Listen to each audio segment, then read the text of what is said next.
boses. Sorry, hindi ko na talaga alam kung anong gagawin ko eh. Ang bihira ka naman kasi. Ba't di ka tumawag agad sa akin? Kung hindi ba ako sinabihan ng kapitbahay natin, eh hindi ko pa malalaman na naksidente na pala yung tatay mo. Kilala mo naman ako eh. Yung ayoko sa lahat, yung kinakaawaan ako. Pero wala na talaga akong choice kasi tumataas na yung bill ni tatay dito sa ospital. O yan, 10,000 yan. Sa'yo na yan. Seryoso ba? Ang laking pera nito ah. Ibibili ko sana ng mga bagong damit at sapatos yan. Pero di bali na lang, sa'yo na yan. Sige na, tanggapin mo na. Bro, salamat talaga. Pero hindi, babayaran kita. Hulugan ko to. Tapos naman ang ulo mo eh. Sinabi din sa'yo na yan. Alam mo naman na parang kapatid na yung turing ko sa'yo, di ba? The best ka talaga. Hindi ko alam kung anong ginawa ko para magkaroon ng kaibigan na tulad mo. Huwag ka na magdrama dyan. Baka maiyak lang ako sa'yo. Papa, saan ka naman nakakuha ng ganito kalaking pera? Nag-overtime ka ba sa talyer? Naku, alam mo naman na barya-barya yung kinikita ko sa talyer eh. So saan ka nakakuha ng ganito kalaking talaga? May sideline ka? Baka pwede mo naman akong i-reparo. Gusto mo ba talagang malaman kung saan ko nakuha yung ganyan kalaking pera? Oo, Halika dito, lumapit ka sa akin. Ibubulong ko sa'yo. May pinupuntahan akong bar pagkatapos ng shift ko sa talyer, bro. At maraming sila ayos na. Alam mo na, nagbibigay ng pera kapalit ng good time. seryoso ka? Kailan mo ba ito ginagawa? Noong nakarang linggo lang, Ang bihira ka, bro. Hindi ka ba mapapahamak dyan? sa hirap ng buhay ngayon, wala akong choice. Mamamatay kami pareho sa gutom ng nanay ko kung yung sakit ko na sa talyer na naasahan ko. Pero lilinawin ko lang sa'yo, walang pilitan to ah. Pwera na lang kung interesado ka. Ayoko. Baka mapahamak lang ako dyan. Mukha ba ako napahamak? Sandali lang, may papakita ako sa'yo. Ito yung bago kong cellphone. Patingin nga. Ito yung bagong labas na model ah. Ito yung palagi ko nakikita sa Facebook. 60,000 yung presyo nito. Naku, pareha lang yan dun sa katransaksyon ko. Nakita niya kasi na kakarag-karag na yung luma kong cellphone. Kaya yan, binila niya ako ng bago. So ano, aatras ka pa ba? Kung sakaling bigyan ako ng ganito kamahal na cellphone, pwede ko rin ito ibenta para may pambayad na ako dito sa ospital. Pero, hindi ko talaga kaya. Di bali na lang. Bro, maniwala ka sa akin. Wala pa yan sa kalahati ng pwede nilang ibigay sa'yo. Basta gagalingan mo lang. Loko ka. Sabahan kita dyan eh. Akala ko ba walang pilitan ha? Sayang lang kasi ang gwapo mong yan. Sigurado ako na hindi ka mahihirapan. Ha? Dapat pagkakas sa uso. Wow! Ang order mo, personalahan. Sa dami ng opinions, kailangan maging mabusisi. Magtiwala sa Wilkins Distill, most trusted by doctors and moms nationwide. Napan, Sobra akong nabigla sa mga sinabi sa akin ni Mix Papadudod. Akala ko po kasi ay sa mga teleserye o sa TV lamang nangyayari ang mga ganong klase ng sitwasyon. Yung binabayaran ka ng malaking halaga kapalit ng pagsama sa ibang tao. Pero nangyayari pala talaga siya sa totoong buhay. Sobrang inosente ko po ng mga panahong yon at hindi ko talaga inaasahan na papasukin ni Mix yung ganong klase ng sideline. Aminin ko, noong una ay hinusgahan ko siya. Pero habang tumatagal ay na-realize ko naman na wala namang masama doon basta't pareho kayong may kasunduan ng makakatransaksyon mo. Pero ayoko pa rin talaga papadudo. Kasi hindi ko kayang makipagsiping sa isang tao na hindi ko naman kilala. Akala ko po ay magagawan ko ng paraan yung bill sa ospital ni tatay pero mas lalo pang lumala ang sitwasyon. Nang isa-isa lang pumunta sa bahay namin yung mga katrabaho ni tatay sa construction. Doon ko po napagalaman na may utang pala si tatay sa kanila at ngayon ay naniningil na sila ng bayan. Nalaman ko rin po yung perang inuutang ni tatay sa mga katrabaho niya ay ginagamit pala niya sa pagsusugal. Hindi ko po akalain na nagsusugal pala siya at hindi ko po malalaman kung hindi pa dumating yung mga katrabaho niya sa bahay para maningil. Para po ako mababalik sa dami ng problema ng mga panahong yun. Bumalik po ako sa trabaho ng mga panahong yun at pagkatapos ng shift ko, dumidiretso ako sa ospital para bantayan si tatay. Yung bahay naman namin ay pinaubaya ko na kay Mix, mabuti na lamang at mapagkakatiwalaan ko siya. Pero kahit na anong kayod ko ay kulang na kulang pa rin ang sahod ko para pambayad sa ospital at para bayaran ang mga pinagkakautangan ni tatay. Sa totoo lang, parang gusto ko nang sumpatan si tatay kasi sobrang bigat ng mga problema ang iniwanan sa akin. Pero hindi ko siya magawang sumpatan kasi hindi naman po siya nagkulang sa akin bilang ama. Medyo naiintindihan ko rin po kung bakit siya nagsugal ng palihim. Kami po kasing mga mahihirap ay araw-araw kami naghahanap ng paraan para makaahon sa buhay. At kahit na anong kayod namin ay parang hindi pa rin namin maabot yung buhay na gusto naming maranasan. Kaya minsan yung iba sa amin, umaasa na lamang sa swerte o sa sugal. Barangay Love Stories. Barangay Love Stories. Dumating ang araw na kinailangan ko talagang lunukin ang pride ko, Papa Dudo. Nag-Facebook ako at nag-message sa nanay ko na ngayon ay nakatira na sa Iloilo. Nagpapakasakali ako na baka matulungan niya ako at mapadalhan ng pera. Kasi hindi ko na talaga kayang pasanin lahat ng responsibilidad na iniwan ni tatay. Gustong-gusto ko na talagang mabayaran ng buo yung bill ni tatay sa ospital at pati na rin yung mga inutangan niya. Bali kong mahirap basta wala lang utang. Pagkalipas ng ilang araw ay nakatanggap ako ng message mula sa nanay. Pero ibis na gumaan ang loob ko, papatulog ay mas nalang itong buwiga. Ibinatulunan niya lang sa akin na masaya na siya sa buhay niya ngayon kasama ang bago niyang pamilya. Ayaw na raw niya ako makausap. Galit na galit ako noong araw na yun. At hindi ko na napigilan ang sarili ko na umiyak.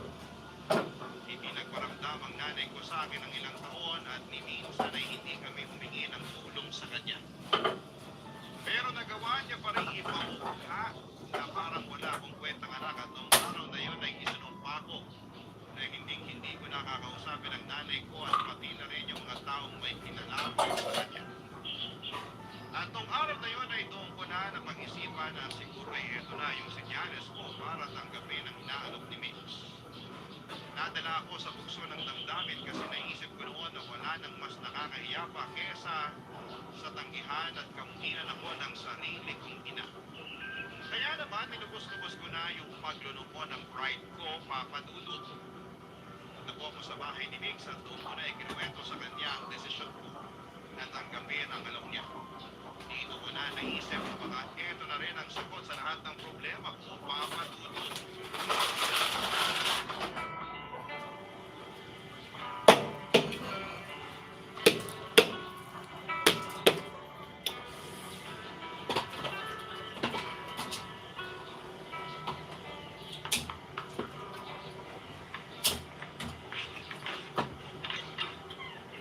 Bro, halika, pasok!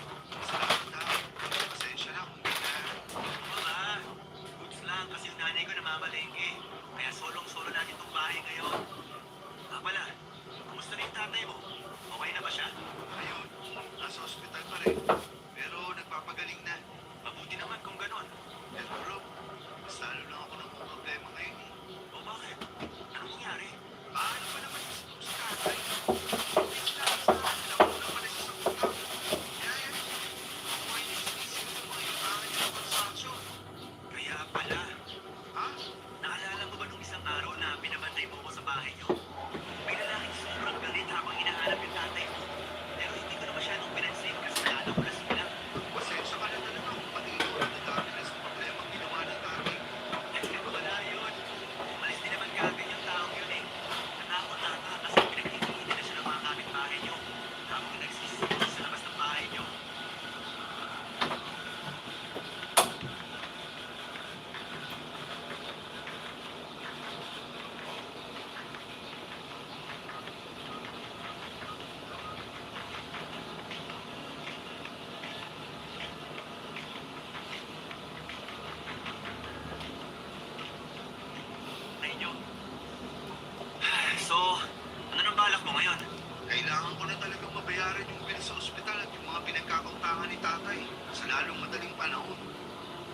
Kamusta tong problema ko?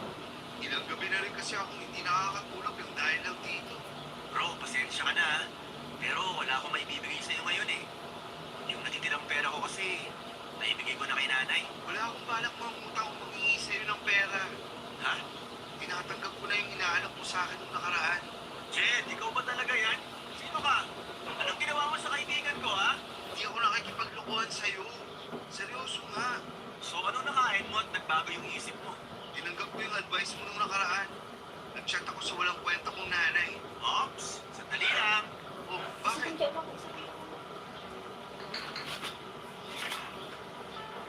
Ito, isang litro ng beer. Binili ko yan nung isang araw. Pampihira. Ba't may beer ka? Iniinom ko yan tuwing tinatalakan ako dito sa bahay. Puro ka kalokohan. Hindi ka na talaga nagbago. O ito, shot ka muna. Salamat. Ah, sarap. Sige lang, magkwento ka lang dyan. Ayun na nga. Pinapamahal niya lang sa akin na may bago na siyang pamilya. At ayaw niya na raw akong makausap. Ibang klase din talaga. Alam mo yung nanay mo, tatay ko, wala silang pinagkaiba eh. Ang dapat sa mga yan, pinabalatan ng buhay. Hayaan mo na lang. Wala din namang mangyayari kung iisipin pa natin sila.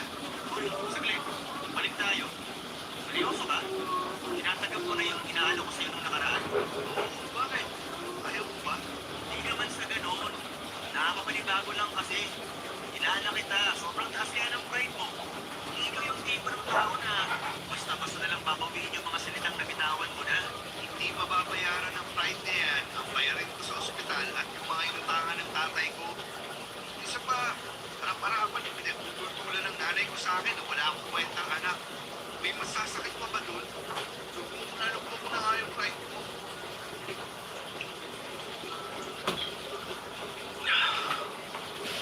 Baka isa. Kulang to. Uy, dahan-dahan! Baka malasing ka kagad yan. Gusto ko makalimot. Pabayaan mo ako. Pero huwag kang mag-alala, bro. Kasi sa susunod, imported na wine na yung iinumin natin. Konting lambing ko lang dun. Magbibigay na kaagad yun. Ganun kadali. Wala ka bang bilib sa akin? Alam mo ikaw, dapat bawas-bawasan mo na yung pagkamahiyain mo. Kung gusto mo makuha ang lahat ng gusto mo, dapat kapalan mo na yung mukha mo. Dapat sagarin mo na. Ano ulit yung sasagarin? Sira! Pero siguraduhin mo na hindi ako mapapakot dyan ha. Ngayon ka pa ba panghihinaan ng loob? Ano ka ba? Ako bahala sa'yo. Ituturo ko sa'yo lahat ng kailangan mong malaman. Easy man ito, promise. Papatulan mo na yan. Wala nang atrasan to. Nang gabing yun ay dinala ko ni Ming sa bar na madalas niyang tambayan. Sobra akong kinabahan kasi bagong mundo ang tatahakin ko, papadudot. Aminin ko na gusto ko nang pumalas noon pero tuwing naiisip ko ang mga problema ko sa pera, nawawala rin yung kaba ko. Mabuti na lang talaga at nandun si Mix para tulungan ako. Pero hindi rin nagtagal si Mix sa bar kasi may lalaking nag-book ng hotel at mukhang sobrang interesado sa kanya. Mas lalo tuloy akong kinabahan ng kailangan na niyang umalis. Pero pinilit niya akong manatili at binigyan pa ako ng pera para may pambili ng drinks habang naghihintay. Grabe, papadudot. Nagmukha akong tuod sa bar ng panahon na yun. Nag-online games na lamang ako habang umiinom para hindi ako mabagot agad. Habang tumatagal ay napagtanto ko na baka sinuwerte lang talaga si Mix sa mga lumalapit sa kanya pero makalipas ang ilang oras, may lumapit na rin sa akin na lalaki. May itsura siya na sa 40s at mukhang may kaya sa buhay. Naggalok siya na pinahan ako ng drinks at umayag naman ako. Nagkwentuhan kami at tinanong niya kung ilang taon na ako. Saan ako nakatira, may mga simpleng tanong lamang. Pero habang tumatagal ay mas lumalalim na yung mga tanong niya. Nagsimula siyang magtanong tungkol sa mga personal na bagay at hindi nagtagal ay dinala na niya ako sa kotse niya. Nag-drive siya at nag-park kami sa isang liblib na lugar. At doon na may nangyari sa amin. Kitang-kita ko na nagustuhan niya yung ginawa ko sa kanya at bilang pasasalamat ay binigyan niya ako ng 5,000 pesos. Kinuha rin niya yung number ko. Grabe, papadudot. Sa trabaho ko sa restaurant ay baka nga hindi ko pa makuha yung 5,000 sa isang linggo. Tapos ng gabing yun ay hindi pa umaabot ng 5 oras ay naka 5,000 na ako. Lumipas ang ilang linggo at nagpatuloy yung arrangement namin. At lumaki na rin nang lumaki yung pera na natatanggap ko sa kanya. Nang ikinuwento ko sa kanya ang kalagayan ng tatay ko ay hindi siya nagdalawang isip na bigyan pa ako ng pera. At doon na nga mas gumaan ang buhay ko. Nabayaran ko na po ng buo ang hospital bills ni tatay at pati na rin yung mga pinagkakautangan niya. At nung nagkapera na ako ay naisipang kong yayain si Mick sa bahay. Bumili ako ng mga mahaling alak bilang pasasalamat na rin sa kanya. Kasi kung hindi dahil kay Mix, baka napupunod na ako ng mga inutangan ni tatay at baka mas lalo pang lumaki ang bayarin ko sa ospital. Papadudo.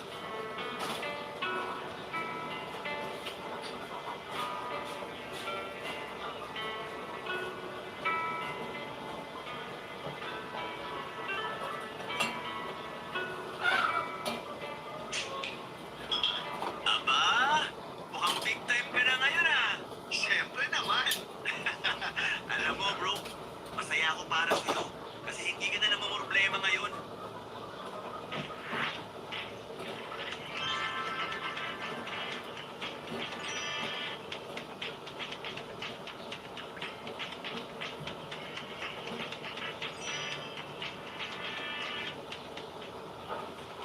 Stated without compromise. Zero. Eh mga yun, tinan mo nga yung mukha mo. Di hamang na mas maliwalas na. Di tulad doon nakaraan. Salamat talaga ha.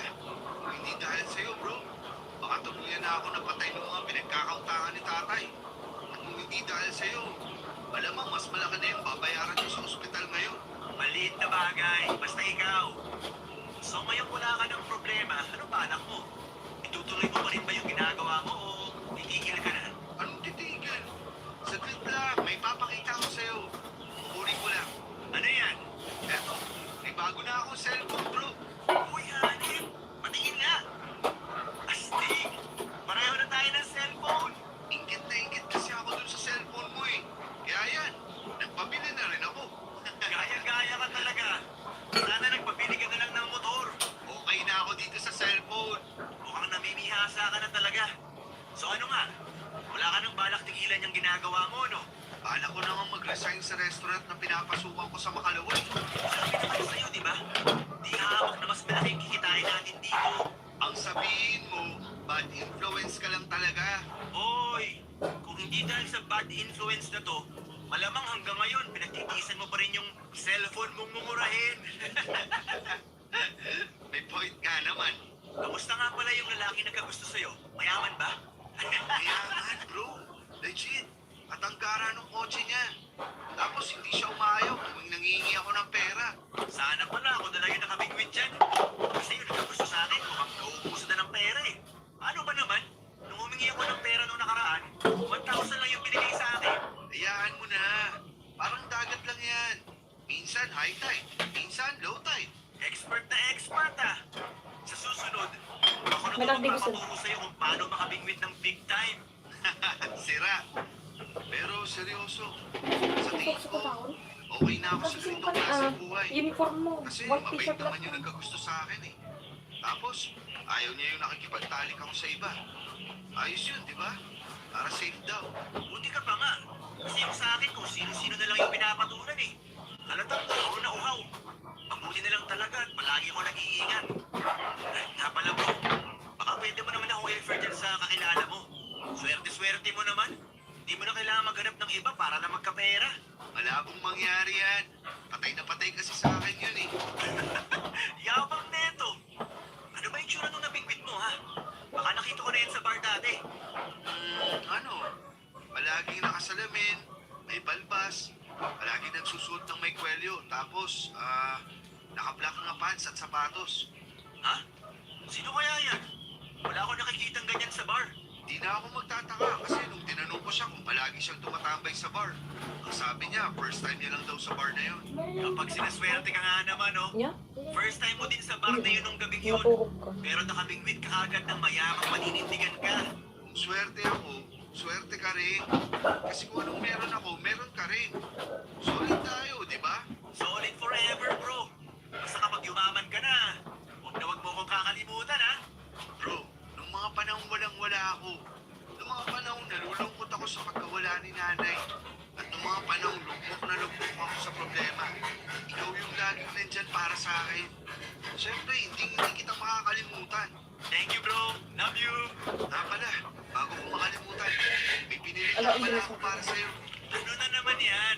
Eto, bumili nga pala ako ng mamahaling casing para sa cellphone natin. Dalawa yan, isa sa'yo at isa sa akin. Uy, mukhang mamahalin ka. Thank you, bro. The best ka talaga. Sandali lang, meron pa nga akong ano dito eh. O ayan, power bank. Para din sa akin to.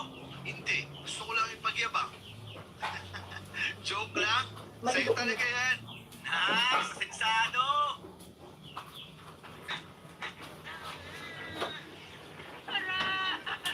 Ha? Wala kang baby mo. Wala? Wala.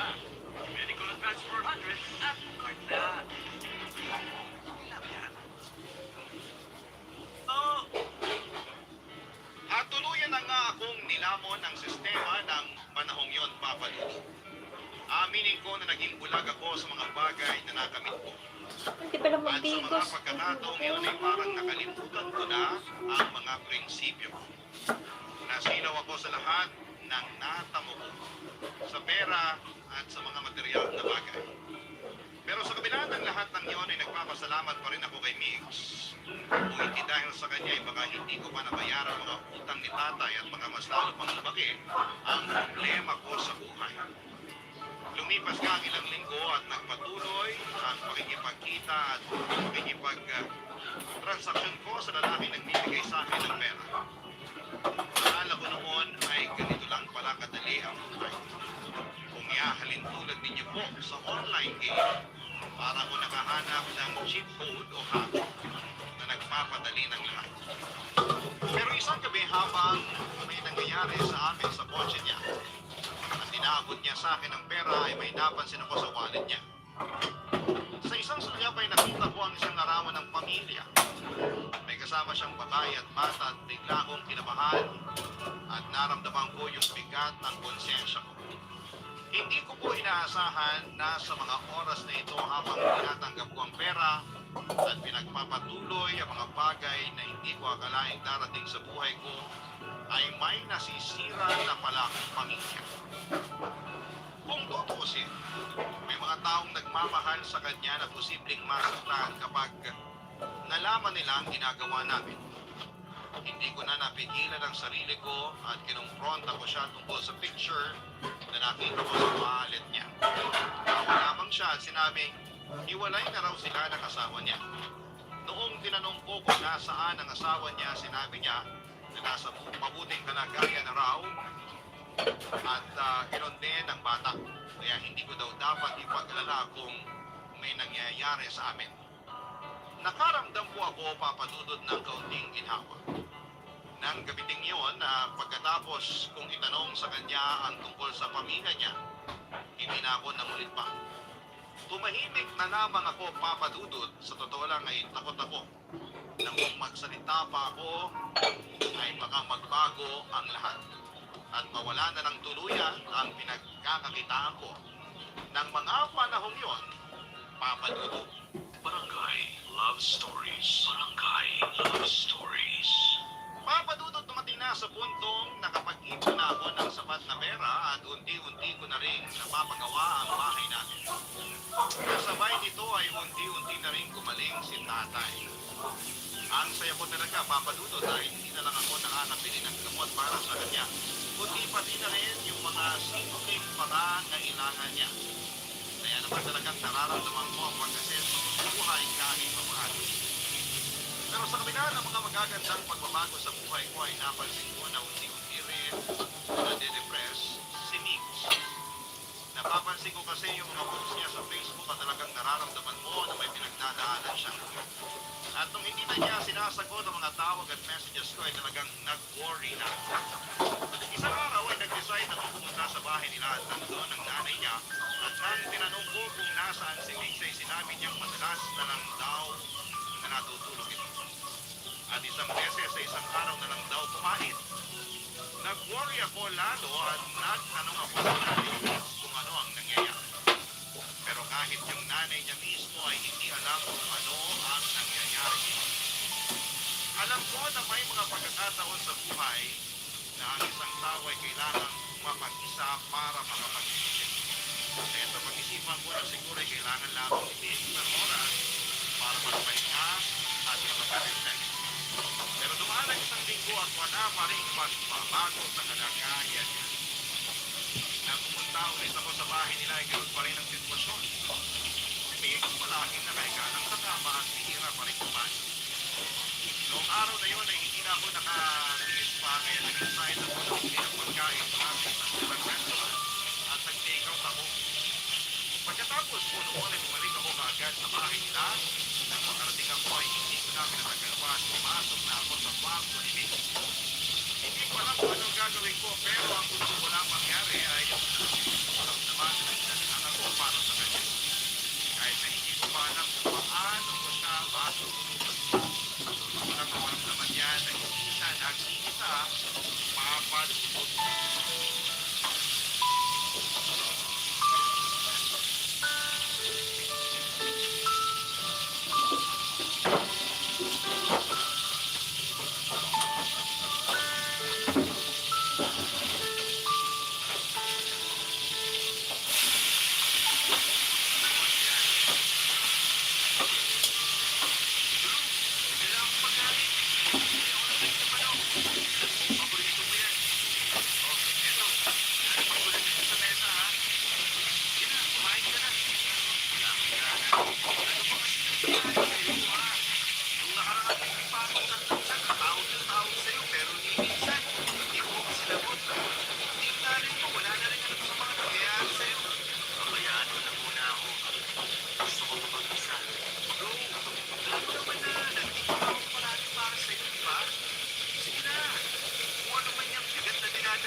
Sabihin mo na sa akin, makikinig ako.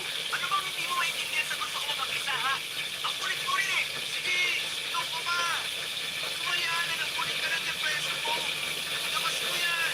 Gusto mo talaga wala akong problema ko, ha? Galit na galit ako sa tatay ko. Nag-message ako sa kanya sa Facebook noong nakaraan dito. At tinawagan niya ako. Pero ang sabi niya sa amin, huwag na daw siyang balain. Kasi masaya na daw siya sa buhay niya. Alam ko naman na natin si nanay para sa akin, pero kasi nasalit-salit eh. Para sa kansalit daw tinutunan ka papalayo ng sarili ng tatay. Maliit pa ako nung huli niya ako nakita, bro. Ano? Hindi mo lang ba pinag-iisip kung kumusta na yung anak niya? Hindi ba naman sumagin sa isip niya na may anak na namumuli na sa mamamahal niya? Bro, Ana, naiintindihan kita kasi nagdaanan ko rin yan sa nanay ko. Pero kanayan naman namin na wala sila, di ba? Yun na nga eh!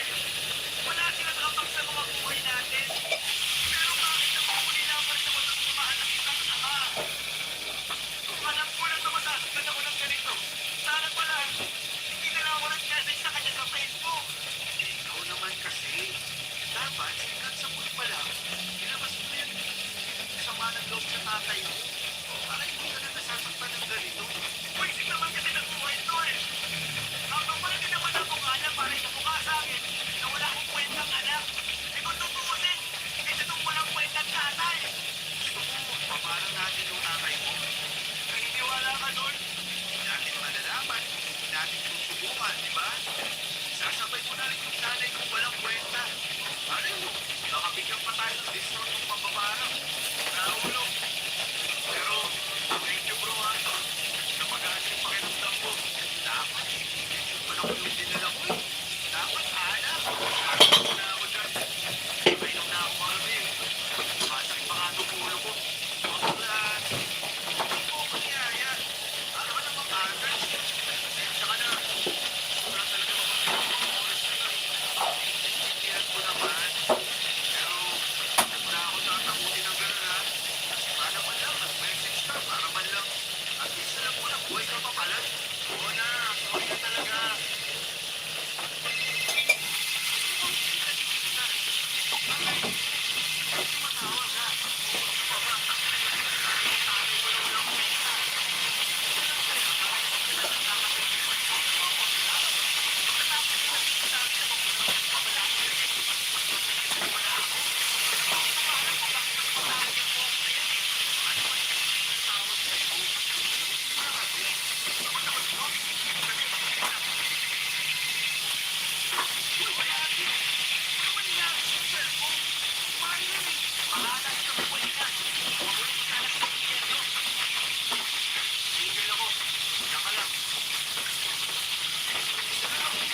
Huwag ka magpwede ng hindi makabuti ko.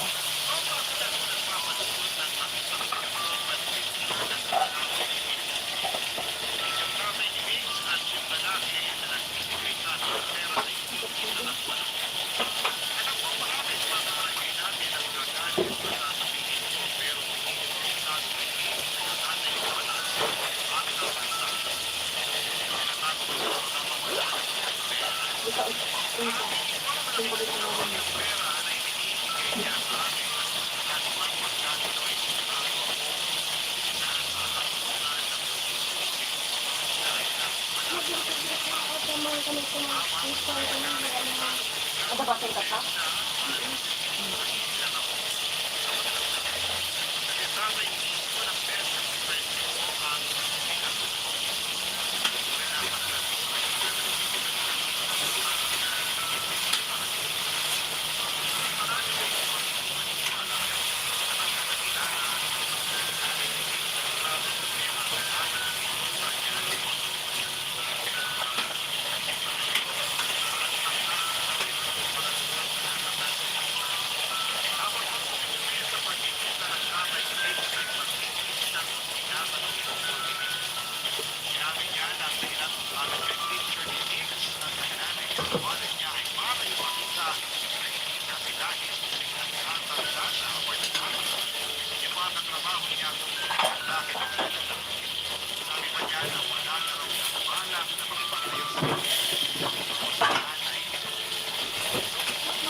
Nagbato kang dyan.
Magluto ako. Sayang naman. Pera pa naman yung nagkakasto sa'yo. Ayoko na, bro. Tutuso eh. Tumawag ko ng tatay. Sabi na nakikita na, di ba? Ginagawa ko itong klaseng trabaho. Pero ngayon na, wala na akong problema. Bro, oras na, parang buhay ako. Ah, isa na.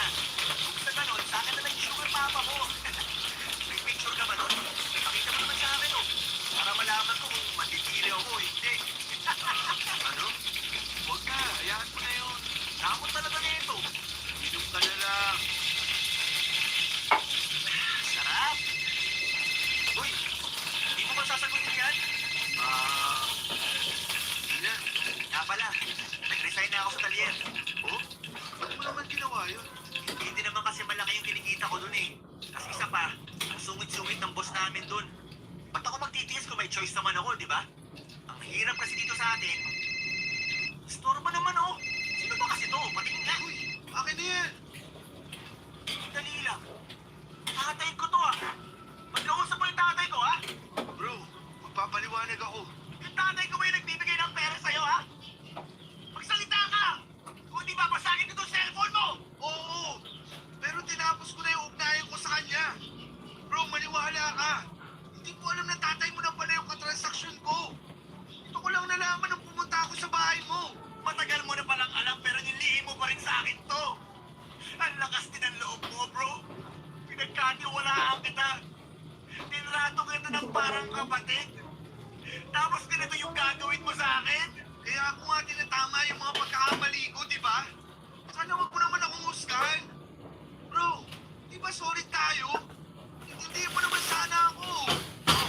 Kaya na cellphone mo. Aalis na ako. Kung tatagal pa ako dito, mapapatay lang kita. Mix, sandali lang. Kaya ako na nga tinatapos yung ugnayan sa tatay mo, di ba? Kasi unti-unti na ako nilalamon ng konsensya ko. Lalo-lalo na nung nalaman ko na anak ang pala niya. Kinuwento ko ang lahat-lahat sa'yo. Kung paano na ako tinaboy. Tapos tatry-try mo lang pala ako. Anong klaseng kaibigan ka, ha?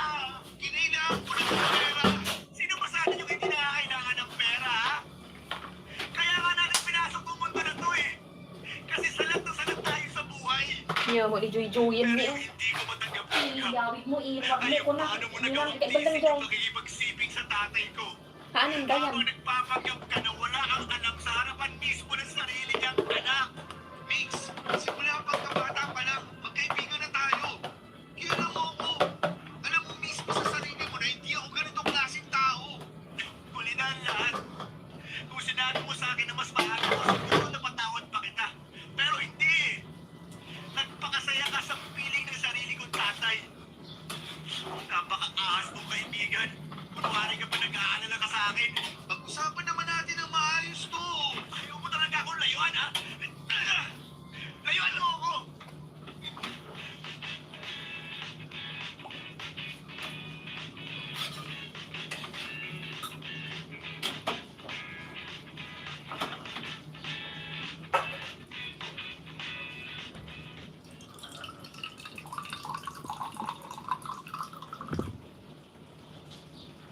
Layuan mo ako! Kung hindi, mas malalaman mo din ang aabutin mo sa akin!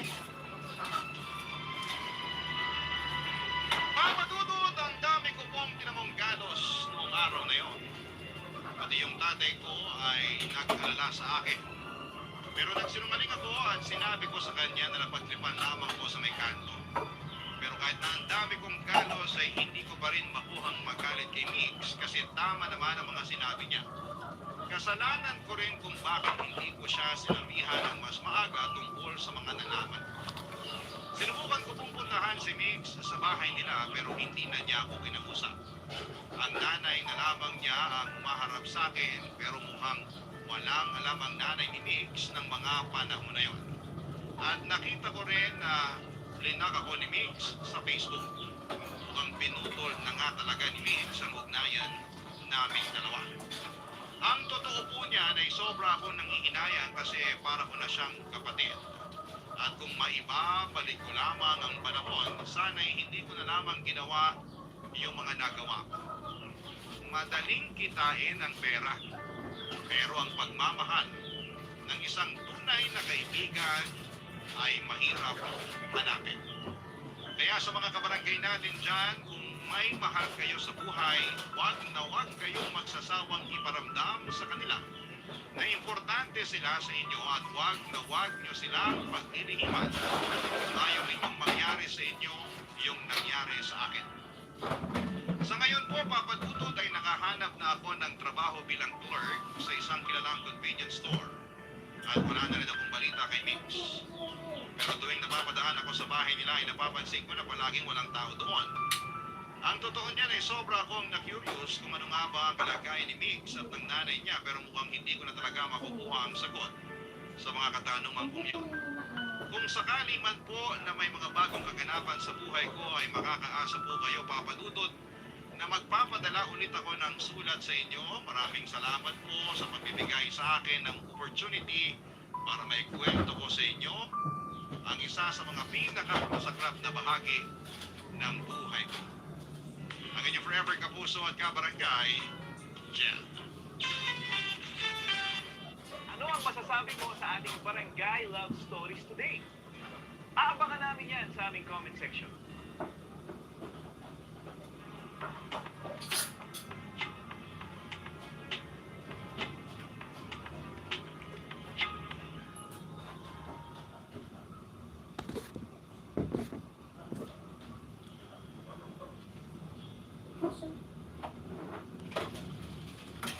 Ang mga kwento ng pag-ibig, kwento ng buhay, at kwento ng pag-asa dito sa Barangay Magpanda ka na. Love Stories.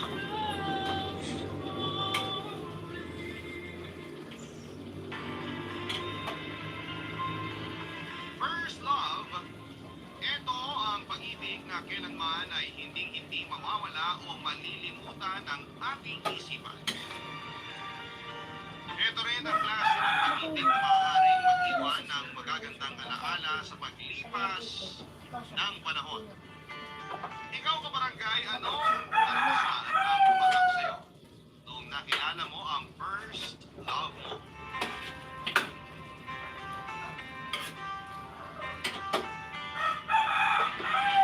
Dear Papa Dudut, isang mapagpalang araw sa lahat ng mga nakikinig sa Barangay Love Stories. Tawagin na lamang po ako sa pangalang Renato, 30 years old at panganay sa 5 magkakapatid. Ako ang breadwinner ng pamilya at nagtatrabaho noon sa Australia bilang OFW. Nag-invite ako sa pinapasukan kong restaurant sa Canberra, ang capital city ng Australia. At 10 taon yung naging kontrata ko doon. Mahirap, pero kailangan kong kumayod simula nang mamatay ang aking tatay sa sakit na cancer. Simula nang iwan kami ng aking ama, ay itinuon ko ang aking sarili sa trabaho at sa pamilya. Sa 10 taon kong pagtatrabaho sa ibang bansa ay naipatayo ko na ang bahay namin. Napag-aral ko na rin ang aking mga kapatid at naibibigay ko naman ang mga gusto ng aking nanay Lydia. Hindi ko naisip kung may matitira pa sa sahod ko para naman sa pangsarili kong mga gusto. Ang mahalaga ay maibigay ko ang pangangailangan ni nanay at ng mga kapatid ko. Maging maayos lang ang buhay nila at maging masaya ay okay na ako. Umikot ang mundo ko sa pagtatrabaho, Papa Dudut, at maibigay ang pangangailangan ng aking pamilya. 30 anyos na ako at sa buong pamamalagi ko sa Australia ay hindi ako nagka-girlfriend. Kahit nung magtrabaho ako sa Australia ay wala rin akong naging nobya. Ipinangako ko kasi sa aking sarili na pagtatapusin ko muna ng pag-aaral ang aking mga kapatid bago ako mag-asawa at bumuo ng sariling pamilya. Unti-unti ko namang natupad ang mga yon, Papa Dudut. At dahil doon ay napagdesisyonan ko muna noon na magbakasyon sa Pilipinas. Para makita naman ang ipinatayo kong bahay para kina nanay at sa mga kapatid ko.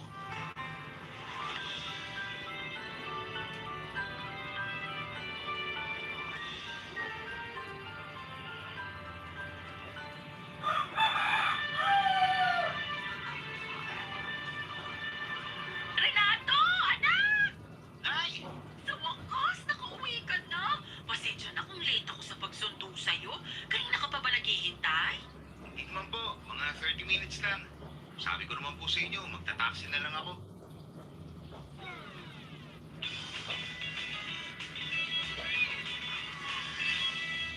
Taxi na lang ako. Ay naku, sayang ang gastos kung magta-taxi ka pa. Siguradong malaki ang magiging pamasahe mo. Isa pa, marami kang dalang gamit, kaya siguradong mahihirapan ka. Baka samantalahin ka pa ng ibang taxi driver dyan. Ay, oo nga po eh. Kaya ang hirap mamuhay dito sa Pilipinas. Minsan, sarili mo pang kababayan yung manloloko sa'yo. Samantalang, pare-pareho lang naman tayo na gusto makaraos sa araw-araw. Kaya nga nag-arangila na lang ako ng sasakyan natin pa uwi. Mas mura at mas komportable pa sa biyahe. Salamat, Nay. Wala yun! Siya nga pala, Renato. Hanggang kailan ka rito sa Pilipinas? 6 na buwan lang po. Ha? Ang tagal nun ah. Humingi ko naman po ako. Huwag niyo nang alalahanin yung gastos. Saka, halos 10 taon din ako nawala. Gusto ko naman makasama kayo ng matagal-tagal. Ay kung sa bagay, marami na rin nagbago mula nung umalis ka. Eh, Nay, saan niyo pala gusto magbakasyon? O kaya, baka may gusto po kayong bilhin o kainin. Kung ang totoo anak, matagal ko nang gustong bumili ng alahas. May binibenta kasi sa akin yung kapitbahay natin. Kaso, hindi ko nabili. Kulang pa kasi yung budget. Baka pwedeng yun anak. Ano po ba? Sige po, bibili na.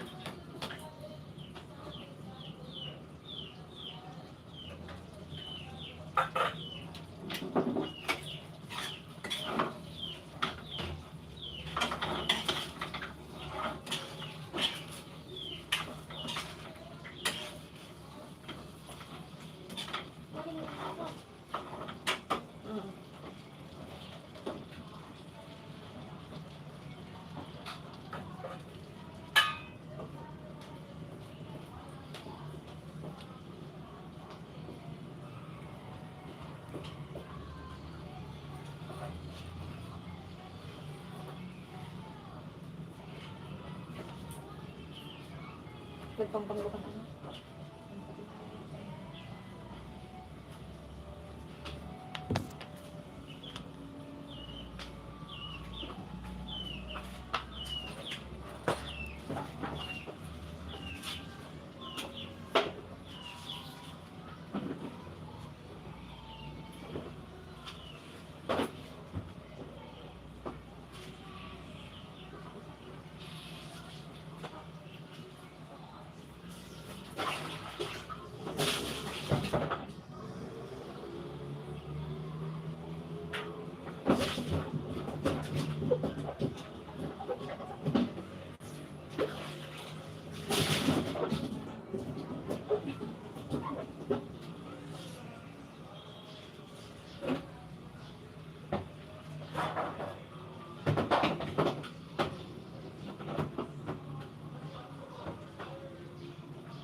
Ay, hindi kutsara nga ba yung medical man?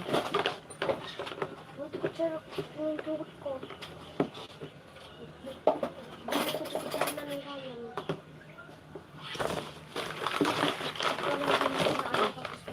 Ang gala ka po Diyos mo dyan. Masabot ang hanggang pati ko mo. Damo na ba yung Diyos?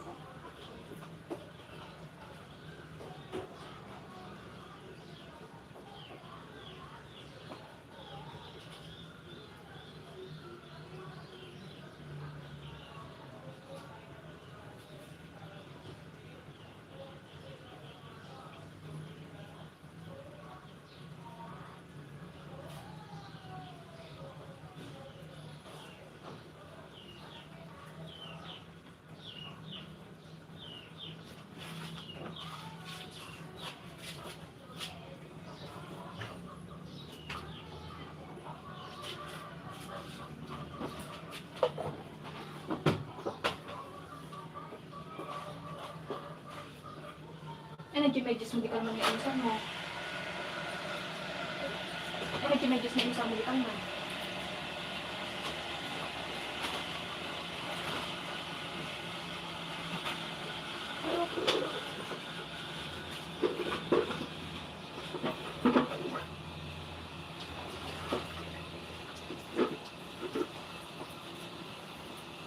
Ano? Isulit yun ni King King, ah. Nakapangay kayo dito. Walang kasulit. Doon naka-iyawid. Napan na ka itulod! Kata!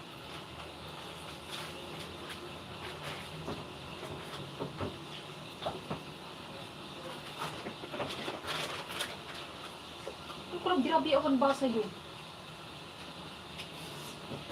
Bakong nagdabasa mi. Anong awan? Ada. Awan bobo.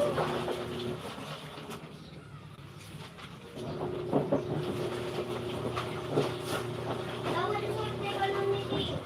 Tawad mama.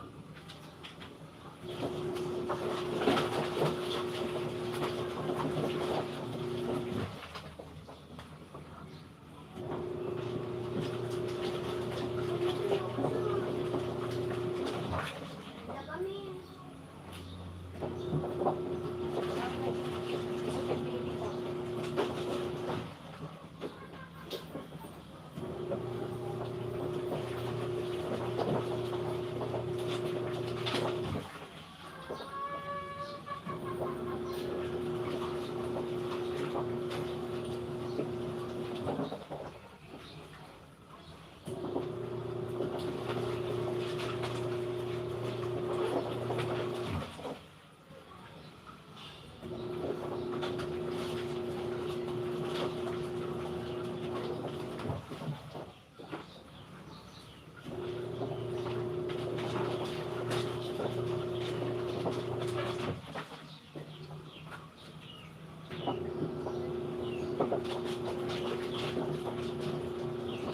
Baka nung sabi ko, agad sa kuya lang yun.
Ano ba tawag jealous?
Agad yun ni Papang Munjoy.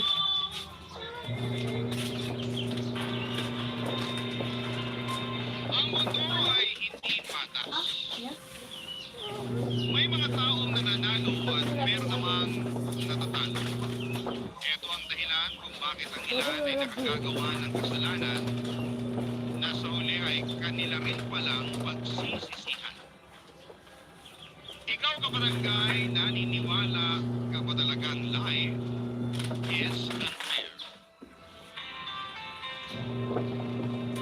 Dear Papa Dudut, maligayang araw po sa inyo at sa lahat. Ako po si Tino, 45 years old, isa akong hamak na tricycle driver lamang. Na ang tanging hiling sa buhay noon ay mabigyan ng maayos na buhay ang sarili kong pamilya. Hindi kami mayaman at sanay na po ako sa ganung buhay dahil simula pagkabata ay mahirap na po talaga kami. Siya pa miyembro ng pamilya ko noon at araw-araw kaming namumuhay sa isang kahig isang tukang buhay. Laging nakakapit sa patalim ang mga magulang ko noon para lamang mapakain nila kaming magkakapatid. Lahat ng klase ng paghihirap ay naranasan ko na. Kaya naman sa murang edad ay natuto na akong dumiskarte sa buhay. 10 taong gulang pa lamang ako noon ay nagbabanat na ako ng buto para lamang may makain. May punto noon na nagawa ko pang magnakaw ng pagkain at mamulot ng mga itinatapong pagkain sa basura para lamang may makain kami. Hindi ako nakapagtapos ng pag-aaral, gawa na rin ng kahirapan. Pumasok ako sa construction noong nagbinata ako at pagkatapos nito ay naging delivery truck driver din ako ng gulay at saka nagtrabaho sa isang talyer. Noong nakapagpundar ako ng motor ay pinaglagyan ko ito ng sidecar at doon ako nagsimula bilang tricycle driver. Isa sa mga bagay na may pagmamalaki ko ay ang pagiging madiskarte ko sa buhay. Marami akong kayang gawin lalo na't laking kali ako. Ako ang palaging nilalapitan ng mga kapitbahay namin tuwing may gusto silang ipagawa o ipakumpuni. Kapalit nito ay nagbibigay sila sa akin ng maliit na halaga ng pera. Mapagkakatiwalaan ako sa lugar namin kaya kahit walang pinag-aralan, ay isa ako sa mga nire-respeto sa amin. Iyon ang dahilan kung bakit mabilis kong napaibig noon ang bagong saltang dalaga sa lugar namin na si Josefa.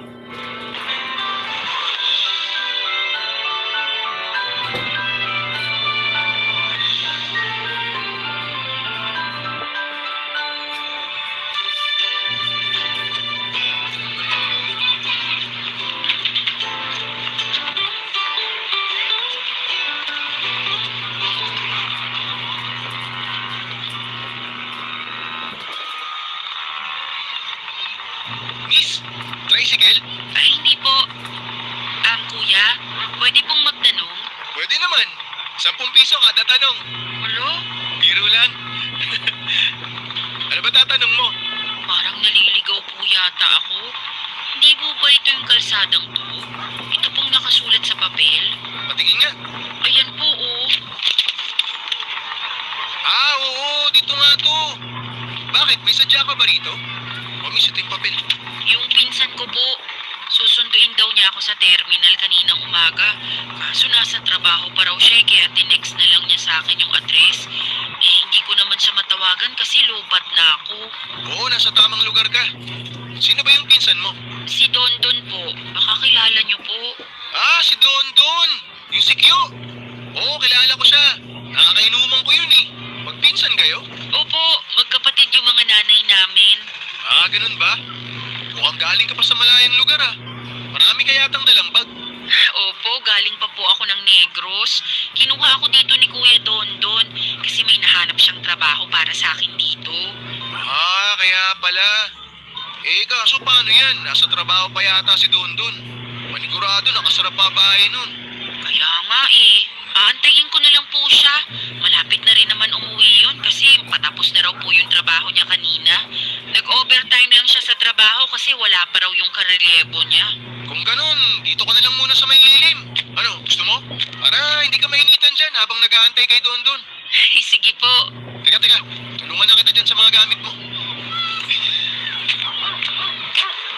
Lapag ko dito ah. Salamat.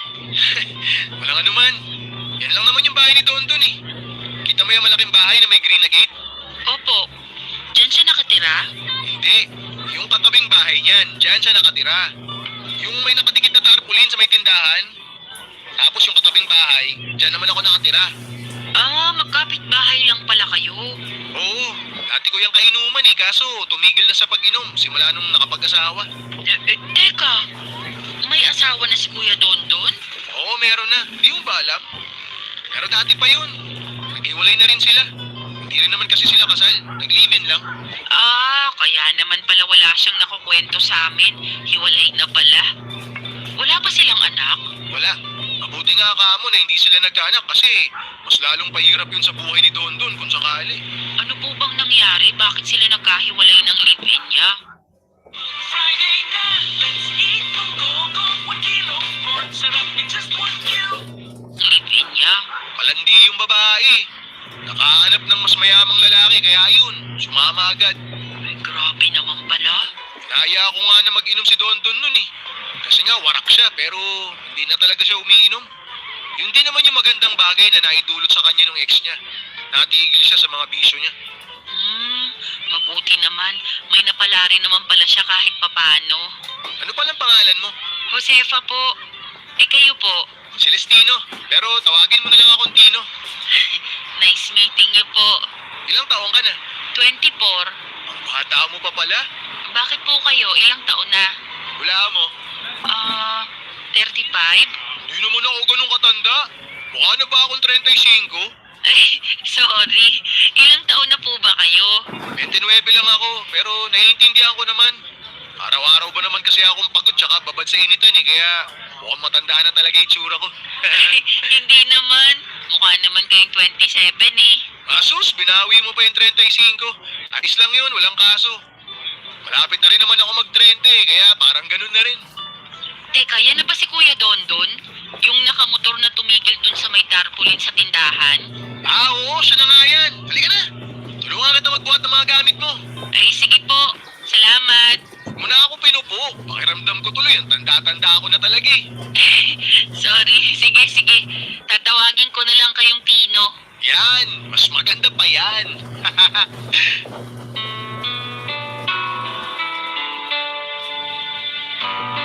Nagtatrabaho bilang kasambahay si Josefa na mula pa sa Negros Oriental. Kinuha siya sa Maynila ng pinsan niya sa pag-asang makaahon sila sa kahirapan. Lumpo ang tatay nito samantalang ang nanay naman niya ay nangangatulong din. Yun siguro ang dahilan kung bakit agad kaming nagkasundo ni Josefa dahil pareho kaming mahirap. Bilang ako ang mas nakakaalam kung paano ang buhay sa Maynila, ako ang nagturo kay Josefa kung paano makisabay sa kalakaran ng syudad. Itinuro ko sa kanya kung paano ang mag-commute at kung paano mas makatipid sa mahal na buhay sa Maynila. Dahil malayo sa pamilya ay parang ako nang naging bagong pamilya ni Josefa. Lagi siyang lumalapit sa akin kapag kailangan niya ng tulong. Tuwing day off niya ay nagpapasama siya sa akin para mamasyal at umikot sa Kamaynilaan. Paborito niyang pinupuntahan ay ang mga mall, hindi para mag-shopping kundi para mag-ikot-ikot lang. Tahimik lang na tao si Josefa pero malaki ang ambisyon nito sa buhay. Marami siyang pangarap para sa sarili at sa pamilya niya. Mga pangarap na mahirap mang abutin ay pinipilit pa rin niyang makamit. Hindi ko alam kung bakit pero nagkaroon ako ng malambot na puso para kay Josefa. Para akong tagapagtanggol at gusto ko siyang protektahan sa magulong mundo. Sa mga sumunod na taong pagsasama naming dalawa bilang magkaibigan, ay mabilis na nahulog ang loob ko sa kanya.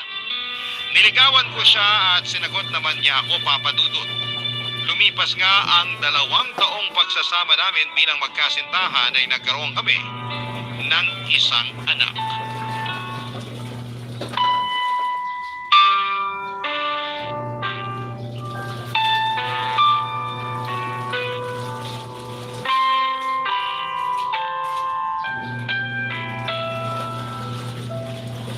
Josefa, magpahinga ka na muna. Ako na magbabantay kay Junjun.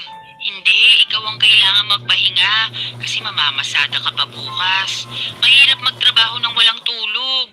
Gusto ko rin naman masubukan na bantayan yung anak natin ng magdamag. Ikaw na lang kasi lagi nagpupuyat eh. Jesus, akala mo naman kaya mong gawin yun. Eh, takot lang ang buhatin si Junjun eh. Kailangan bang buhatin? Pwede naman siguro na nasa crib lang siya, di ba? Ay naku, Tino.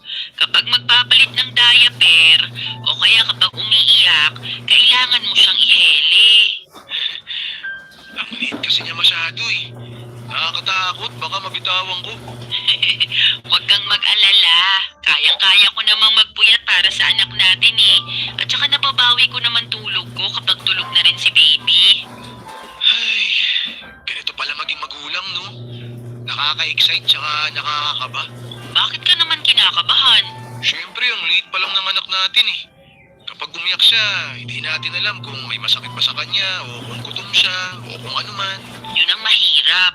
Kailangan mong hulaan kung anong kailangan ng bata. Pero masasanay din tayo. Medyo nakukuha ko na rin tong style ni Junjun eh. Depende yan sa iyak niya.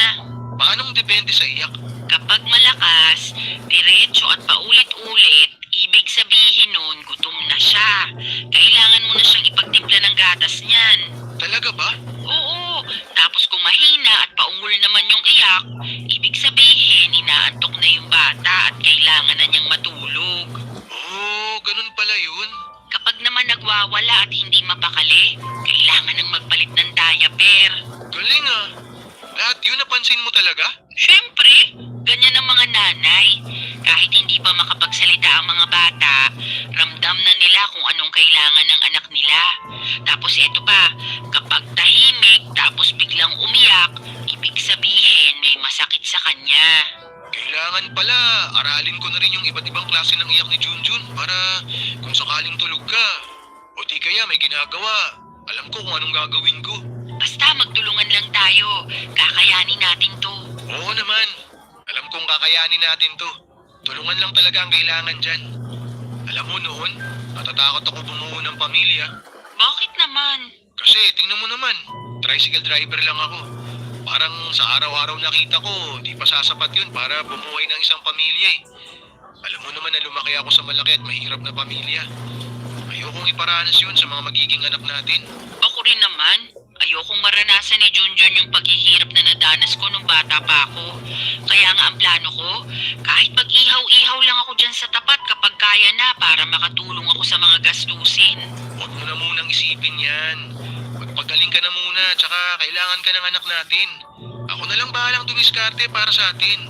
Ano namang gagawin mo? Pwede naman ako maghanap ng sideline para may dagdag kita tayo. Lalo na ngayon, ang mahal ng gatas at diaper. Basta wag mo lang pabayaan ang sarili mo. Okay lang kumayod para sa anak natin. Pero kapag hindi mo na kaya, maiintindihan ko rin. Huwag mo akong alalahanin, patak na to simula pa pagkabata. Walang salitang pagod sa bokabularyo ko. Napakabuti mo talagang asawa at alam kong magiging mabuti ka ring ama para sa anak natin. Yan ang isang bagay na ipapangako ko sa'yo. Gagawin ko ang lahat. Lahat na makakaya ko para maging mabuting padre de pamilya para sa inyo ni Junjun. Maswerte ako na ikaw ang unang taong nakilala ko rito sa lugar natin. Mas maswerte naman ako na nagustuhan mo ang isang tulad ko. Ako nga yung maswerte kasi nakapangasawa ako ng napakagandang babae. Dati pangarap ko lang yun eh, pero ngayon, abot kamay ko na oh. Naku, sige na. Tama na ang bola. Matulog na tayo habang tulog pa si baby. Sulitin na natin ang pagiging tahimik niya kasi panigurado. Maya-maya mag-iingay na naman to. O sige, magpahinga na tayo. Good night. Good night. I love you. I love you too. Christmas season is finally here. May mga naninibago, may nasasabik at may abala pa. Pero kahit magkakaiba ang Pasko, magagawa nating creamy special ito. May you have a special handaan with Lady's Choice. Hindi kami kasal ni Josefa pero noong nabuntis siya ay nag-live-in kaming dalawa. Hindi man malaki ang tinitirhan naming bahay ay masaya naman kami dahil kahit papaano, ay nakakaya naman naming tustusan ang pangangailangan ng bawat isa. Hindi man ganoon kaganda ang pamumuhay namin ay nakaya naming gawing masaya ang pagsasama namin. Mas lalo pa itong nagkakulay nang dumating na ang anak namin na si Junjun Papadudut. Kahit kakarampot man ang kinikita namin ni Josefa ay ginawa namin ang lahat para maibigay sa bata ang mga pangangailangan niya. Walang kaso sa amin kahit butas-butas na ang damit namin o kahit wala na kaming maayos na tsinelas. Ang mahalaga noon ay ang maisuot na damit ng anak namin at mabili namin ang gatas at diaper na kailangan niya. Isa akong tricycle driver at ang asawa ko naman ay isang kasambahay.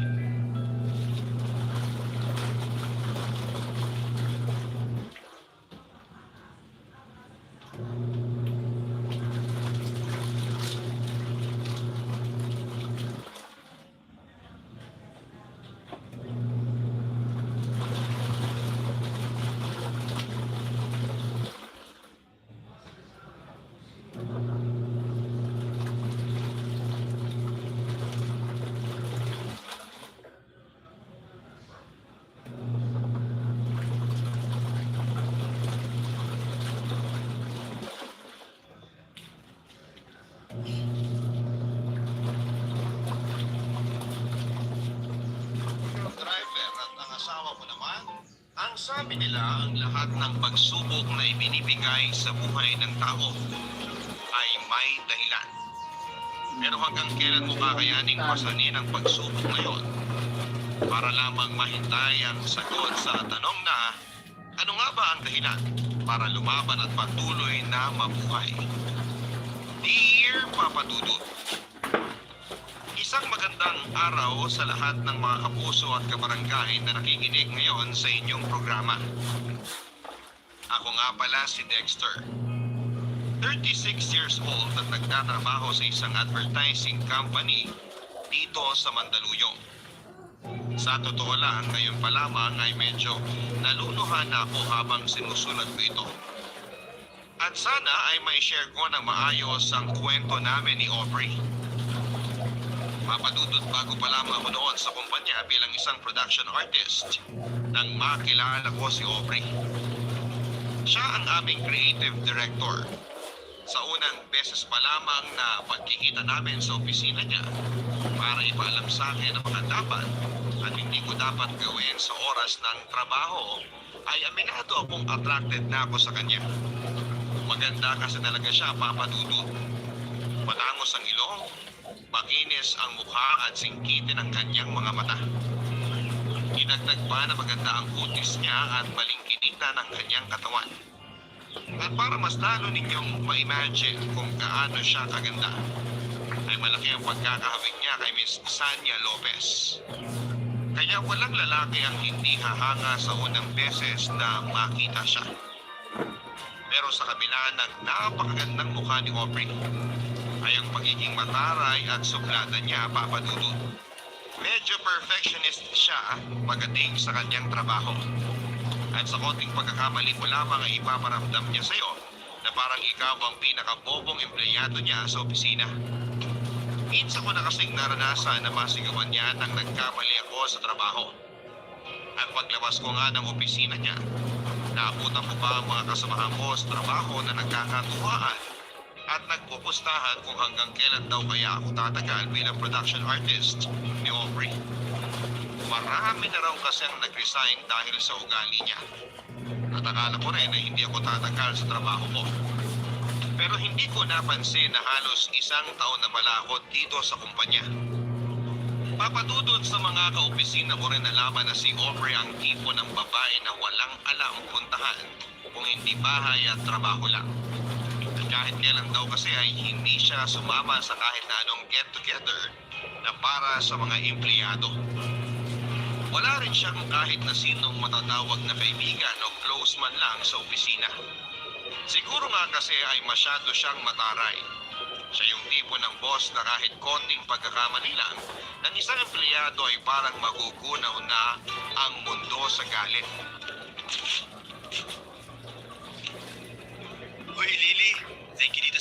ah. Kailangan ko talaga nito kasi wala na akong lalagyan ng mga sapatos sa bahay. You're welcome. O ikaw naman, Dexter, sino napulot mo sa exchange gift natin? Ikaw na lang ang hindi pa nagbibigay ng regalo, ha? Ay, wala siya dito eh. Paano wala? Eh halos lahat naman tayong creative team. Nandito na sa pantry. Nauna na nga lang kumain yung iba. Except for Dragonessa Queen! Oo nga, no? Sanay na kasi akong hindi siya nakikita every mini Christmas party natin at exchange gift. Counted nga pala siya. Oo, counted siya. Ako pa nga ang nabunot niya eh. Nakita ko na lang kanina na may regalo sa table ko. Kaya palang aga niya pumasok kanina. Ayaw niya siguro may makakita sa kanya na naglalagay ng regalo sa table mo. Siguro nga.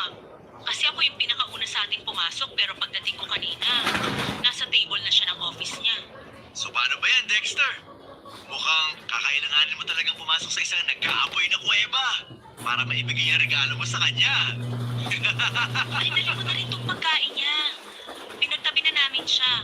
Kasi alam namin na hindi siya pupunta dito sa pantry para makipag-celebrate. Bakit naman? Dahil ba sa religion niya? Hindi, no? Alam mo yan si Dragonessa? Sa ilang taon namin nagpapasko dito sa opisina, kahit kailan, hindi pwede nakipag-celebrate sa amin. Eh, paano makikiselebrate? Subsob nga sa trabaho. Lunch break nga niya, hindi siya lumalabas ng opisina niya.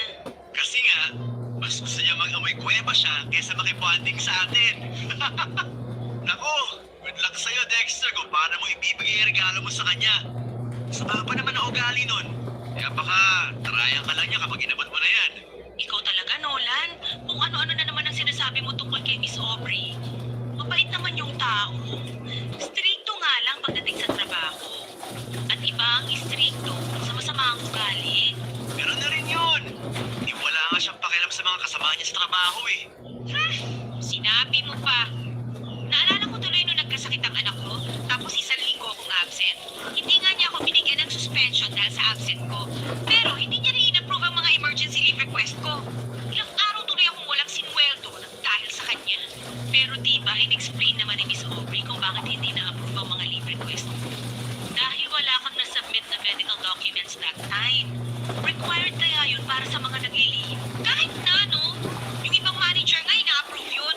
Siya lang talagang hindi pumapayag.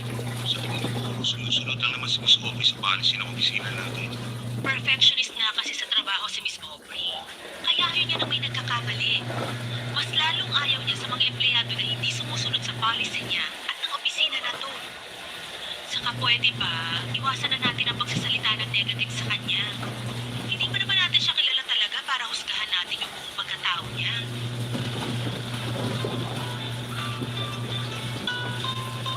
Papadudod, tama naman ang office mate ko na si Lauren sa mga sinabi niya. Strict na si Aubrey pagdating sa trabaho pero hindi ibig sabihin noon ay masama ng ugali niya. Gusto niya lang na maayos sa mga trabaho namin sa opisina. Lahat ng malamig na pakikitungo niya sa amin at kasungitan niya ay ginagawa niya yon para mas ayusin namin ang kanya-kanyang trabaho. Isa pa ay hindi naman talaga namin siya kilala para husgahan sa kung sino talaga siya. Papadudot natapos ang mini Christmas celebration na walang Aubrey na dumating para makijoin sa amin. Ang sabi ni Lauren ay normal na raw yun. Mas magugulat pa raw sila kapag bigla na lang sumulpot at nakikain si Aubrey.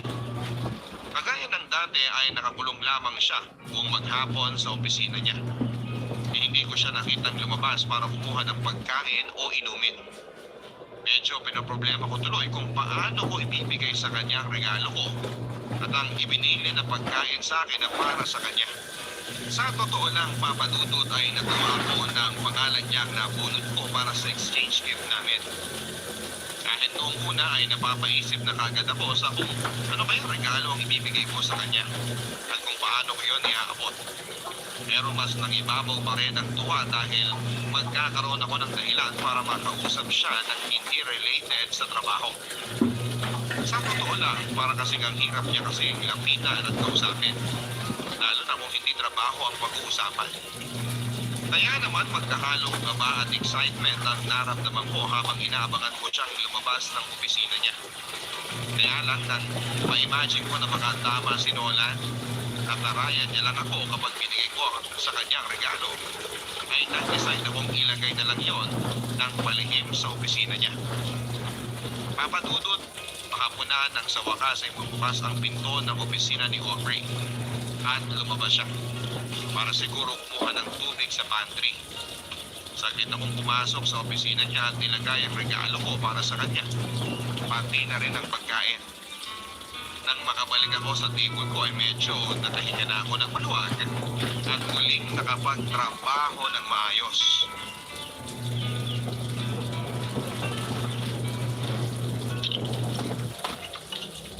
Grabe, malamig sa loob. Yan lang, coffee break ko na. Makakuha nga muna ng kape. Nag-isa ko ba yung nag-iwas si mag-isa? Siya nga.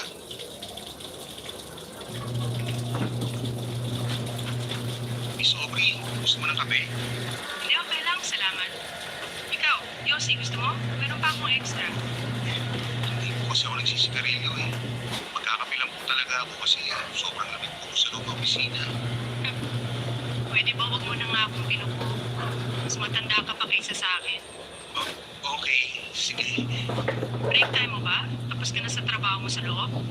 Oo, hinihintay ko lang yung ipapasa na bagong team sa akin ni Lauren para sa next project natin. Gagawin ko na rin kagad yung cover design mamaya para makita mo. Buti naman.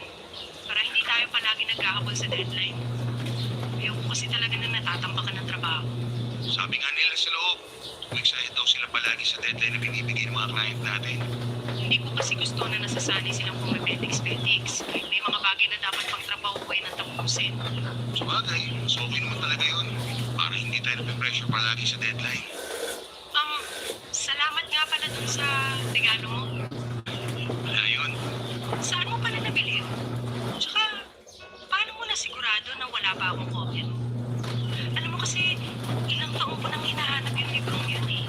Nakita ko kasi yung bookshelf mo sa office at yung collection mo ng mga libro. Pareho kasi kayo ng collection ng tita ko eh. Kaya napansin ko na parang kulang ka ng isang title ng book na yun. Talaga? Mahilig din siya magbasa ng novel? Oo, lalo na ng mga romance novel. Actually, kung mapapansin mo nga, medyo luma na ibinigay ko. Pinigay ko lang kasi yun sa kanya. Kaya dinagdagan ko na lang ang important na tsokolate yung regalo ko sa'yo. Okay lang. Ako nga sobrang hirap na hirap talaga akong hanapin yun eh. Kasi laging out of stock. Ilang beses na ako nag-request sa mga bookstore pero wala pa rin. Kahit nga sa mga international online shop, hindi siya available. Buti pala yung talagang naisip ko yung regalo. Sa totoo lang, medyo nahirapan ako maghanap na ibibigay sa'yo kasi parang halos lahat meron ka na eh. Ay, hindi. No, ano ka ba? Anyway, thank you rin. Na-appreciate ko yung pagiging observant mo sa loob ng opisina. Walang anuman. Alam mo, mag-iisang taon na ako dito sa kumpanya pero bakit ngayon lang kita nakita kung hindi lang ganyan? Bagay pala talaga sa'yo. Ano bang sinasabi mo dyan? O sige na, babalik na ako sa loob. Huwag ka na magtatagal dyan, ha? Marami pa tayong trabaho.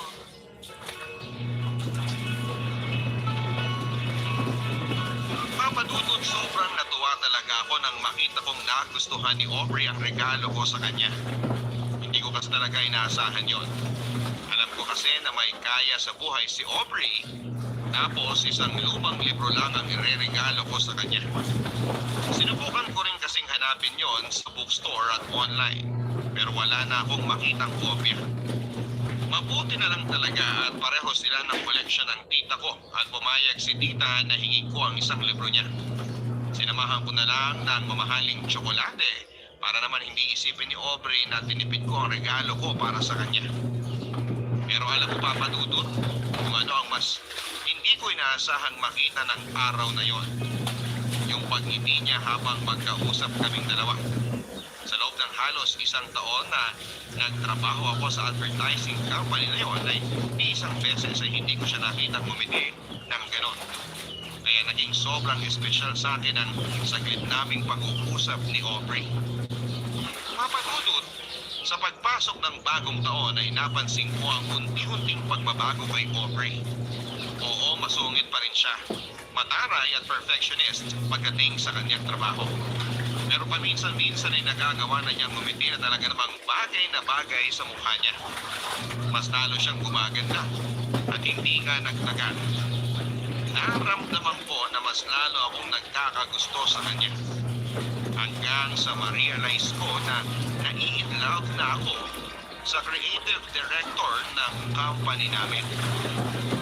Mapadudod dahil medyo nagiging close na ako sa creative director namin, ay Aubrey na lamang ang tawag ko sa kanya kapag kaming dalawa lang ang magkausap. Madalas din ay magkasama na kami sa coffee break. Doon namin pinagkukwentuhan ang mga bagay na hindi related sa trabaho. Kaya naman nalaman ko na high school pa lamang siya ay ulila na siya sa mga magulang. Wala rin siyang mga kapatid o malapit na kamag-anak na nakasama noon. Mag-isa siyang pinag-aaral at binuhay ang sarili niya habang nakikitira sa ninang niya na matandang dalaga. Mabait naman ang ninang niya dahil pinatuloy siya dito sa bahay papadudod. Kaya lang noong nasa college na siya ay namatay ito sa sakit sa puso. Kaya kinailangan niyang maghanap ng ibang titirhan. Kumuha siya ng maliit na kwarto. Nagtrabaho bilang service crew sa isang food chain at nag-aral sa gabi. Ganon ang naging routine ng buhay niya hanggang sa nakatapos siya ng college at magkaroon ng maayos na trabaho. At ngayon nga ay may mataas na siyang posisyon sa opisina namin, papadudod. May sarili na siyang bahay na siya lang mag-isa ang nakatira dahil wala na nga siyang malapit na kamag-anak. Yun din ang dahilan kung bakit sanay talaga siya nang walang kasama sa bahay o kahit sa trabaho. Isa rin daw sa mga dahilan kung bakit hindi siya madalas na humingiti ay dahil pakiramdam niya, nagiging mahina siya kapag nakikita ng ibang tao na parang mabait siya. Kaya pinapangatawanan na lamang niya ang pagiging isang dragonesa sa loob ng opisina.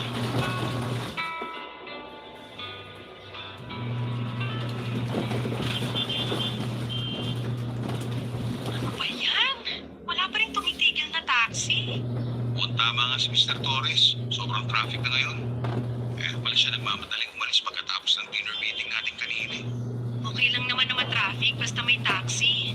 Eh kanina pa tayo dito hanggang ngayon wala pa rin pumapansin sa atin ng mga taxi driver. Ay, sakit na nga ng mga binti at pako dahil dito sa sapatos ko eh. Ganito na lang. Isang jeep lang yung bahay ng tita ko mula dito. Gusto mo, magpalipas muna tayo ng oras doon? Actually, reunion kasi namin ngayon. Ako lang yung absent sa aming magpipinsan. Ha? Bakit hindi mo sinabi na may kailangan ka palang puntahan? Sana ako na lang ang nakipag-meet kay Mr. Torres kanina. Okay lang. Ayoko naman na mag-isa ka lang humarap sa kanya kaya nang pumilit na rin ako sumama. Saka, maaga ako nagsabi sa kanila na hindi mo na ako makakapunta. Nandun yung parents at kapatid ko eh. Kung ganyan na may mga personal ka na lakad, pwede naman magsabi ka para hindi na kita naabala. Hindi naman kasi ikaw ang dapat nakasama ko ngayon eh, pero nag-extend ka pa ng oras para sa meeting na to. Ay, konti na lang talaga. Ipapasa ko na sa yung corona ng pagiging overtime queen ka sa opisina. Wala pa rin namang tatalo sa'yo. Saka sabi mo nga, di ba? Dapat tinatapos mo ng trabaho bago medics. Pero hindi na nga to parte ng trabaho mo at dapat kanina ka pa nakauwi. Trabaho ko na to tsaka ni Nolan. Bakit kasi ngayon pa siya umabsent kung kailan may meeting kami? If I know may hangover lang siya, how irresponsible. Umuunod na naman yung noo mo. Tama na nga yan. Magsasamahin mo pa ang bad trip mo sa kanya at dito sa traffic ngayon. Pero ayun nga. Gusto mo bang sumama muna sa bahay ng tita ko ngayon? Malapit lang yun, promise. Hindi na. Okay lang ako dito. Pumunta ka na doon. Dito na lang ako para maghintay ng taxi. Ano ka ba? Hindi naman kita pwedeng iwan dito na mag-isa. Isang jeep lang ang papunta doon sa kanila, kaya doon na lang tayo magpalipas ng rush hour. Hindi ba nakakahiya? Mababait ang mga pinsan ko. Tsaka nandun din naman ang parents ko eh. Pati yung makulit kong kapatid, sigurado makakasundo ko yun. Dati pa nga kita kinukwento sa kanila eh. Teka, ano namang kinukwento mo sa kanila tungkol sa akin? Na ano, Pinapropose kita. Saka, Saka ano pa? maganda ka. Sobrang ganda. Ha? Ano yun? Bakit bumubulong ka dyan, Dexter? Wala. Tara na. Punta muna tayo sa tita ko. Tingnan mo, walang galaw ng mga sasakyan. Mahihirapan lang talaga tayo kumuha ng taxi ng ganitong oras. Kaya nga mauna ka na lang na umalis. Pumunta ka na dun sa reunion ng family mo. Okay lang ako dito, promise. Tatawagan or iti-text na lang kita kapag nakasakay na ako ng taxi. Aubrey, I insist. Hindi ako alis dito hanggat hindi ka pa nakakasakay. Ayos lang talaga ako. O ito, may taxi na, taxi!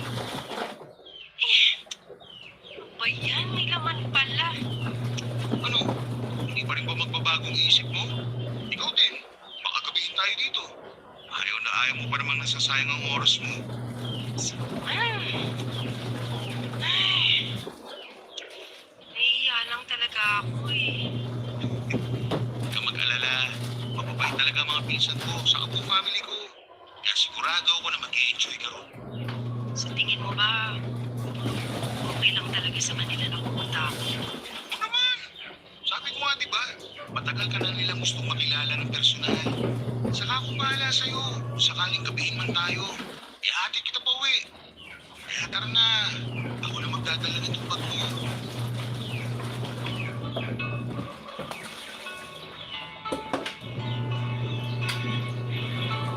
Papadudot na convince ko si Aubrey na sumama sa family reunion sa bahay nila tita. Noong una ay medyo tahimik pa siya at suplada nang makilala niya ang pamilya at ibang kamag-anak ko. Siguro nga kasi hindi naman siya talaga sanay na makihalubilo sa maraming tao. Pero nang lumapit na sa kanya ang nakababata kong kapatid na babae na totoo namang makulit at madaldal, doon na rin siya nagsimulang gumiti at makipagkwentuhan.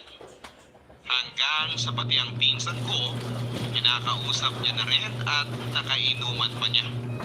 Kaya pumayag na rin siyang ihatid ko siya pauwi sa bahay niya pagkatapos ng reunion. Papadudot simula ng araw na yon ay mas nakilala ko si Aubrey. Yung totoong siya na hindi nagtatago sa pagiging isang dragonesa ng opisina. At dahil naramdaman ko na wini-welcome niya ako sa buhay niya bilang isang malapit at totoong kaibigan, mas ipinakilala ko rin ang sarili ko sa kanya. Kung dati-rati bahay at opisina lamang ang alam na puntahan ni Aubrey, nagkaroon na kami ng chance na dumaan sa coffee shop pagkatapos ng trabaho. Pero hindi para sa isang client meeting, kung hindi para kumain, magkape at magkwentuhan. Madalas din kapag weekend ay nasa bahay namin siya. Kung hindi sila magkakwentuhan ng kapatid kong babae, tumutulong naman siya sa pagluluto kay mami. Pati na rin ang mga pinsan ko na pumupunta sa bahay, nakabanding niya at hindi siya matalo-talo pagdating sa inuman. Alam mo, papadudot, pakiramdam ko nga minsan ay nag-iiba si Aubrey kapag nasa labas na siya ng opisina. Nawawala na kasi yung pagpapanggap niya na mataray siya at sobrang perfectionist sa buhay. Kapag magkasama kami, nagagawa na niyang ngumiti at tumawa. Nasanay ako sa ganong setup namin. Kaya nang minsan mag-leave siya sa trabaho niya ng halos 2 linggo, na alam kong hindi niya talaga ginagawa, ay dinalaw ko siya sa bahay niya para kumustahin siya. Ang sabi niya sa akin ay may trangkaso lamang siya at magaling na rin siya. Dumalaw raw kasi ang mga pinsan niya na galing sa ibang bansa na kagad din namang umalis. Pero iba ang naging kutob ko, papadudot. Lalo na nang bigla na lang siyang nahilo habang magkausap kami.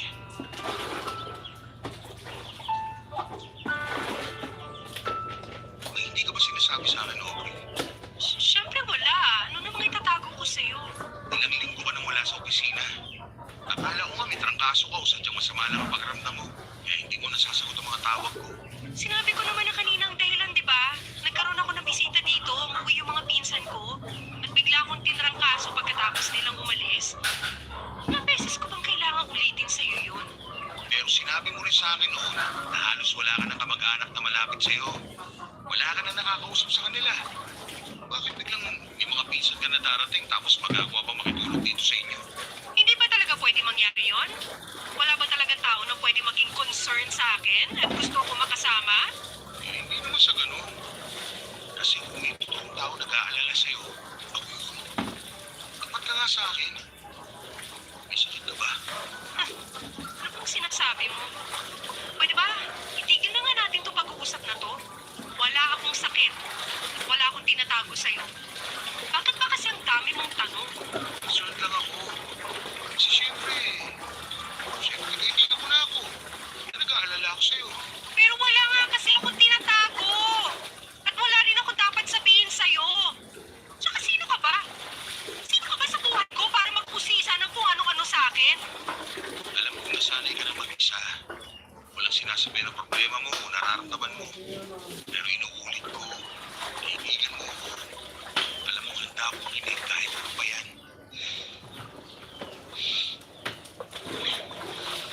Umuwi ka na lang kaya. Kung ano-anong iniisip at napapansin mo eh. Dahil sigurado ko na may dapat akong malaman. Obre, ano ba? Pati ba naman sa akin magtatago ka pa? May ovarian cancer ako. At alam ko na may taning na ang buhay ko. Okay na ba? Masaya ka na sa nalaman mo? Pwede ka na bang umalis? Kailan ba? Bakit mo lang sinasabi sa akin to? Dahil hindi naman kailangan. Kaya ko to mag-isa eh. Sanay naman ako na mag-isa eh. Pero pwede mo namang hindi kayanin mag-isa. Kaya nga nandito ako eh. Kasi gusto kong iparamdam sa'yo na hindi lahat ng tao iniiwan ka. Pero pa rin nag-aalala at totoo nagmamalasakit sa'yo. Na hindi ko nga kailangan. Hindi ko kayo kailangan. Wala akong kailangan at kaya kong sarili ko kasi doon naman ako sanay. Bakit ba kasi ang kulit-kulit mo? Kaya ko nga eh. Kaya ko mag-isa.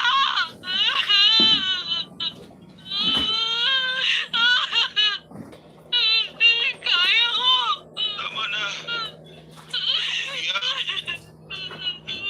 hindi ka na ulit mag-iisa. Sasamahan kita. Sorry. Ang totoo, nung araw na nalaman ko may cancer ako,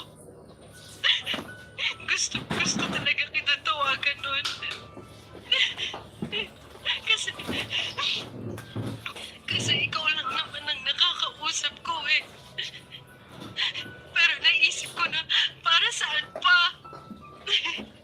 Mamamatay na lang din ako. Bakit pa ako magiging pabigat sa ibang tao? Hindi ka naman ibang tao sa akin eh.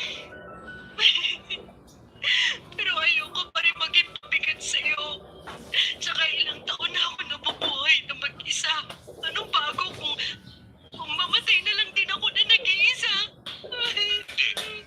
Hindi ka mamamatay. Hindi ka na rin mag-iisa. Sasamahan kita. Sasamahan ka ng pamilya mo. Lalaban tayo. At mabubuhay ka pa ng mas matagal.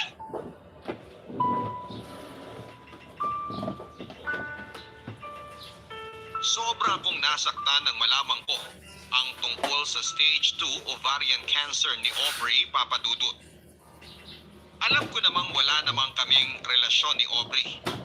Pero sobrang espesyal niya na kasi para sa akin. Siguro sa iba, lalo na sa mga kaopisina ko ay para siyang isang dragon na palaging nag-aapoy sa galit. Pero para sa akin kasi ay hindi nila nakita kung paano umamo at maging malambing ang isang dragon. Sa kabila ng pagiging perfectionist niyang boss, ay may tinatago siyang kabaitan na hindi niya ipinapakita sa lahat. Madalas siyang nagpapabili ng pagkain na para sa mga opisina ko kahit na hindi siya nakikihalubilo o kumakain na kasama namin.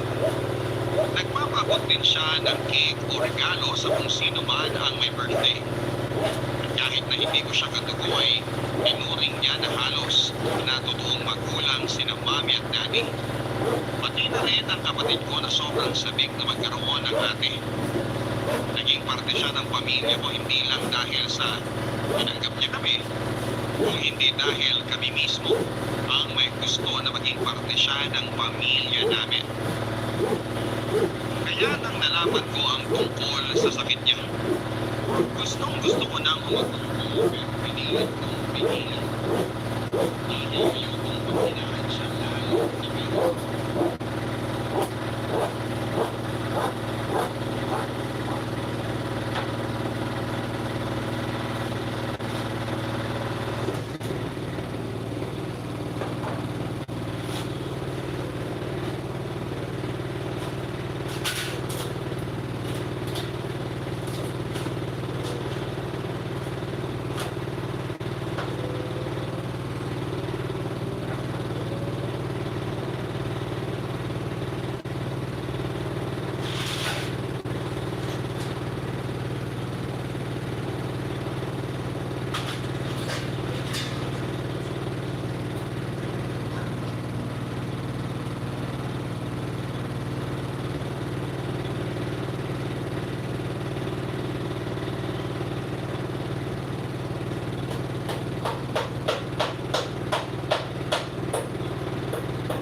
Oy.